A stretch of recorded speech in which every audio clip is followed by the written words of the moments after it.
The young white waiter at La Belle Maison restaurant lifted the full glass of cold Coca-Cola high above his head. He looked down at the elderly black woman sitting alone at table 14. He smiled the cruel kind of smile that only people with very small minds can smile. Then he tipped the glass forward and poured the entire drink directly onto her head. The cold, dark liquid ran down her gray hair, soaked into her thin, worn dress, and dripped onto the white linen tablecloth in front of her. 47 other customers in the elegant restaurant in downtown Boston went completely silent. That should help you cool off, ma'am. The dress code at La Belle Maison clearly states no torn clothing, no street attire, and no homeless individuals. Since you cannot afford to dress properly, I thought I would at least cool you down before security walks you out. The waiter, whose name was Connor Whitfield, was 26 years old. He laughed at his own joke. The two other waiters near the bar laughed with him. The maitre d', a man named Pierre Moreau, was already walking toward table 14 with a security guard following close behind. The elderly black woman did not move. She did not wipe the soda from her face. She did not say a single word. She just slowly closed the small leather Bible she had been reading. She placed it carefully on the white tablecloth beside her plate of untouched bread. The dress she was wearing was indeed worn. The hem was frayed at the bottom. There was a small patch on the left sleeve where someone had stitched up a hole many years ago. Her shoes were old and scuffed. Her gray hair was tied back with a simple black ribbon. To anyone looking at her in that elegant restaurant, she appeared to be a homeless woman who had wandered in by mistake. She was Mrs. Adelaide Thornton. She was 68 years old, and she was not homeless. Her husband, Mr. Charles Thornton, was the founder and chief executive officer of Thornton Global Holdings, one of the largest private investment firms in the United States. Thornton Global Holdings was valued at over $14 billion. Charles Thornton himself was personally worth $8.6 billion. Adelaide Thornton was returning that very afternoon from her weekly volunteer shift at the St. Mary's Soup Kitchen for the homeless in downtown Boston. She had been volunteering there every Friday afternoon for 41 straight years. She wore her oldest clothes to the soup kitchen because she did not want the homeless guests to feel uncomfortable around her. Her husband Charles had been driving back from a business meeting in Connecticut. They had agreed to meet for an early dinner at his favorite restaurant. He was running 30 minutes late. Before this story breaks your heart and rebuilds it again, do me one small favor. If you believe a woman's worth is never measured by the clothes she happens to be wearing on a Friday afternoon, hit that like button right now and subscribe to the channel. It costs you nothing. Now let's rewind.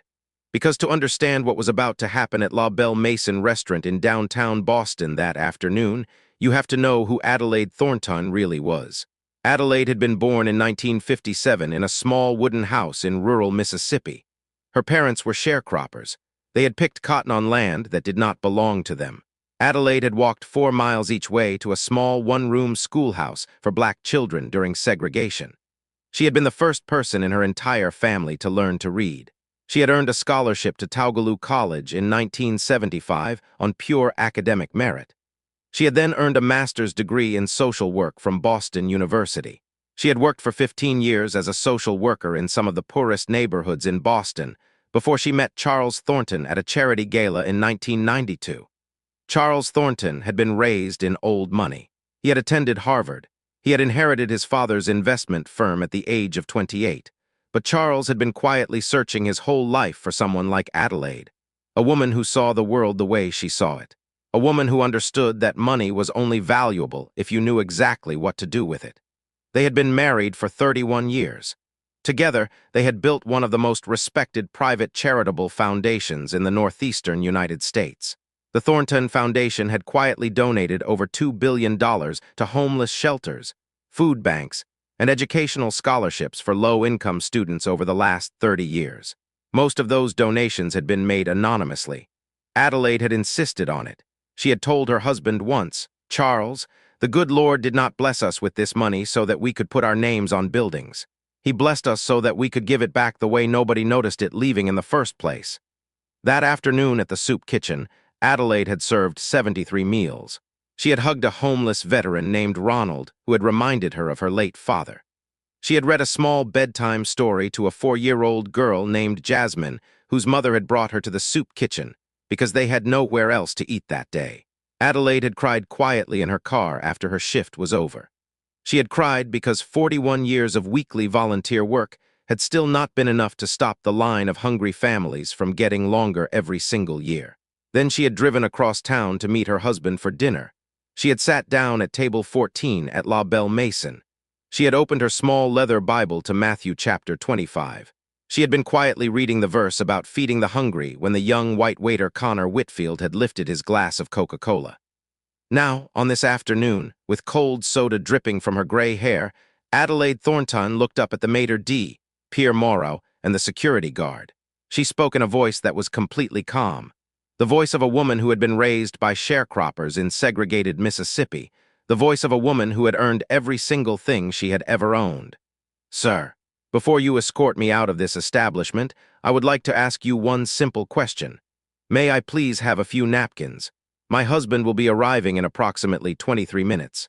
I do not believe he would prefer to find me waiting on the sidewalk outside, soaked in soda, while he is walking up to the front door. Pierre Moreau, a 59-year-old French-trained restaurant manager who had been working at La Belle Maison for 19 years, looked down at the elderly black woman in the wet ruined dress.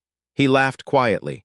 Madam, I am afraid your husband is not the type of gentleman who frequents this restaurant. We are going to have to ask you to leave the premises now. We can offer you the side door so that none of our other guests are made uncomfortable. Adelaide nodded slowly. Sir, may I at least sit at this table until my husband arrives? I will not order anything else. I will just wait quietly. He should be here very shortly. Connor Whitfield laughed loudly at the bar. Lady, whoever you are pretending to wait for is not coming. Now move. That was the exact moment the bell over the front door of La Belle Maison rang. A tall white man in his early 70s walked into the restaurant. He was wearing an expensive but understated dark gray suit. Silver hair, calm, steady eyes. He was Charles Thornton. He had arrived 17 minutes early because his Connecticut meeting had ended sooner than expected. He took 2 steps into the lobby of his favorite restaurant. He saw the back of his wife's wet gray head at table 14. He saw the maitre d', Pierre Moreau, standing over her. He saw the security guard standing behind the maitre d'. He saw his wife's worn dress soaked through with dark soda. And then Charles Thornton's calm, steady eyes turned into something nobody at La Belle Maison had ever seen in 71 years of his life. The hostess at the front desk, a young woman named Megan, recognized Charles Thornton immediately. She had served him over 100 times. She started to greet him. Mr. Thornton, welcome back, your usual. Charles Thornton raised one hand without looking at her. He walked slowly across the dining room. 47 customers watched him. Some of them recognized him. Charles Thornton's face had been on the cover of Forbes magazine 7 times. He stopped at table 14. He knelt down beside his wife's chair. He very gently placed one hand on her shoulder. Adelaide, sweetheart, are you hurt anywhere? Adelaide Thornton turned her head slowly. The cold soda was still dripping from her hair onto her thin, worn dress. No, Charles. I am not hurt. The young man over at the bar poured an entire glass of Coca-Cola on my head 3 minutes ago. The maitre d' was just about to escort me out the side door because he said you were not the type of gentleman who comes to this restaurant. Charles Thornton went very still. He stood up very slowly. He turned around very slowly. The entire dining room went completely silent. Charles Thornton looked at Pierre Moreau. He looked at Connor Whitfield at the bar. He looked at the security guard who was now visibly stepping backward.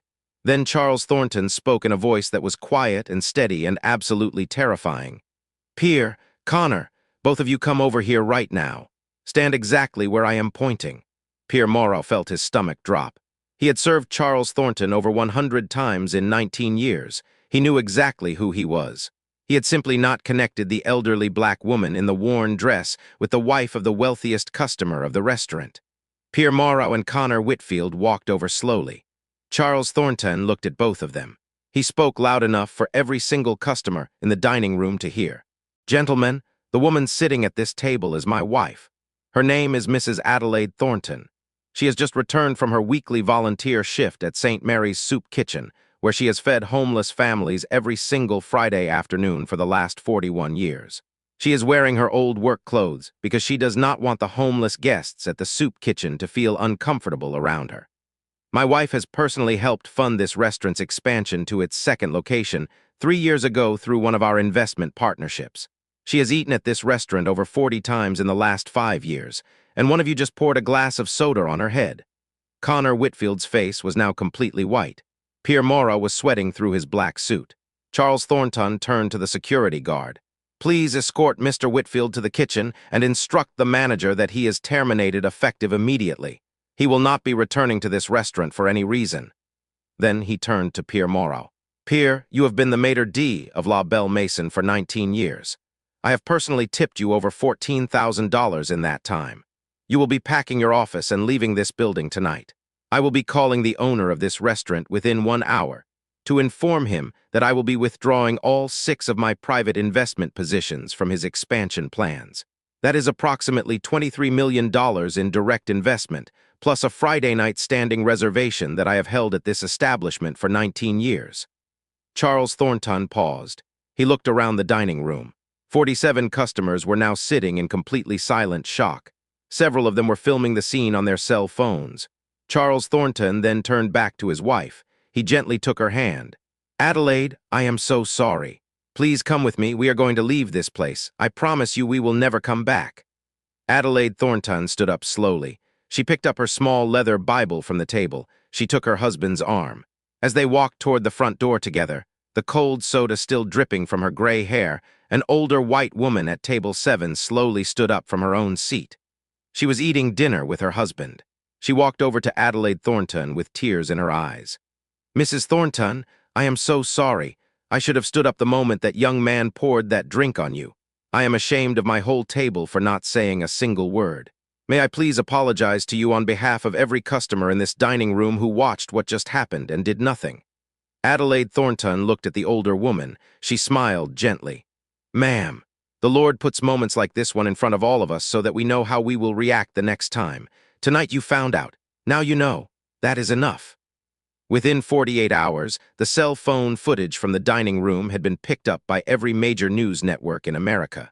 The video of an elderly black woman in a worn dress having a glass of Coke poured on her head, only to have her husband walk in 17 minutes later wearing a Forbes magazine-level suit, became one of the most-watched news clips of the year.